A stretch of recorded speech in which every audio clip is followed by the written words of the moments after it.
নমস্কার, জনরায় বাংলা চ্যানেলে আপনাদের স্বাগত। আজ আমরা আলোচনা করব পশ্চিমবঙ্গের অন্যতম হাই ভোল্টেজ জেলা পূর্ব মেদিনীপুর নিয়ে।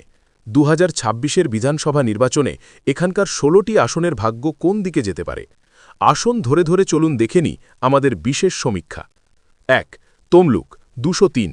2021 সালে এই আসনটি তৃণমূলের দখলে থাকলেও 2024-এর লোকসভা নির্বাচনে এখানে বিজেপি ভালো লিড নিয়েছিল। বর্তমান সমীক্ষা অনুযায়ী 2026-এ এখানে বিজেপি কিছুটা এগিয়ে রয়েছে। 2. পাঁশকুড়া পূর্ব 204। এই আসনে 2021-এ তৃণমূল জয়ী হয়েছিল, কিন্তু 2024-এর লোকসভা ভোটে বিজেপি লিড পায়। তবে 2026-এর বিধানসভা নির্বাচনে তৃণমূল এখানে কামব্যাক করতে পারে এবং বর্তমানে তারা কিছুটা সুবিধাজনক অবস্থায় আছে। 3. পাঁশকুড়া পশ্চিম 205।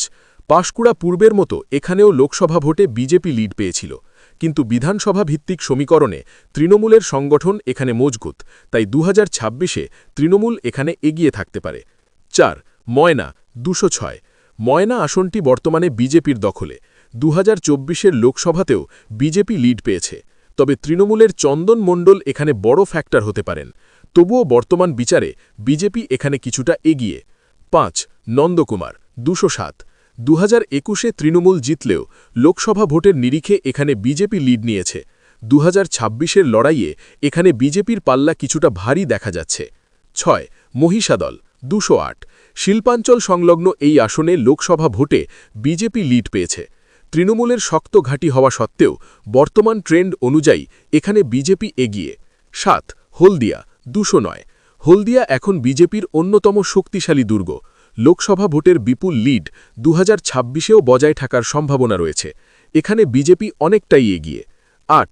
নন্দীগ্রাম বাংলার রাজনীতির কেন্দ্রবিন্দু। নন্দীগ্রাম বিরোধী দলনেতা শুভেন্দু অধিকারীর এই গড়। লোকসভার লিড এবং বর্তমান পরিস্থিতি বিচার করলে এখানে বিজেপি অনেকটা সুবিধাজনক জায়গায় রয়েছে। 10. চণ্ডীপুর। চণ্ডীপুরে গত বিধানসভায় তৃণমূল জিতলেও লোকসভায় বিজেপি লিড পেয়েছিল, তবে 2026-এর লড়াইয়ে এখানে তৃণমূল ঘুরে দাঁড়ানোর ইঙ্গিত দিচ্ছে এবং বর্তমানে তারা কিছুটা সুবিধাজনক অবস্থায় আছে। 11. পটাশপুর 212। পূর্ব মেদিনীপুরের পটাশপুর এমন একটি আসন যেখানে তৃণমূল লোকসভা ভোটেও নিজেদের লিড ধরে রাখতে পেরেছে, তাই 2026-এ এখানে তৃণমূল নিশ্চিতভাবেই এগিয়ে। 12. কাথি উত্তর 213।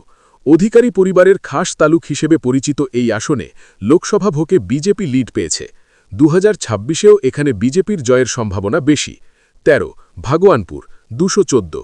এই আসনে গত নির্বাচনে বিজেপি ভালো ফল করেছিল এবং লোকসভাতেও লিড বজায় রেখেছে, তবে 2026-এর বিধানসভায় এখানে তৃণমূল কড়া টক্কর দিয়ে বর্তমানে কিছুটা সুবিধাজনক জায়গায় আছে।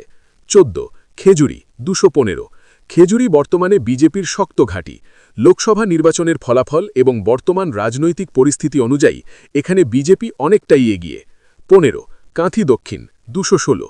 কাঁথি উত্তরের মতো দক্ষিণও বিজেপির জন্য নিরাপদ আসন হিসেবে উঠে আসছে।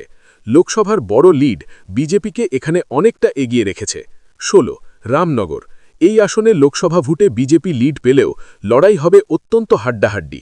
তৃণমূল এখানে শক্তিশালী প্রতিরোধ গড়ে তুলেছে, ফলে বর্তমানে তৃণমূল সামান্য লিড পাচ্ছে, তবে লড়াই হবে সমানে সমানে। সামগ্রিকভাবে পূর্ব মেদিনীপুরের 16টি আসনের মধ্যে 9টি আসনে বিজেপি এবং 7টি আসনে তৃণমূল এগিয়ে থাকার সম্ভাবনা দেখা যাচ্ছে। তবে রাজনীতিতে শেষ কথা বলে কিছু নেই।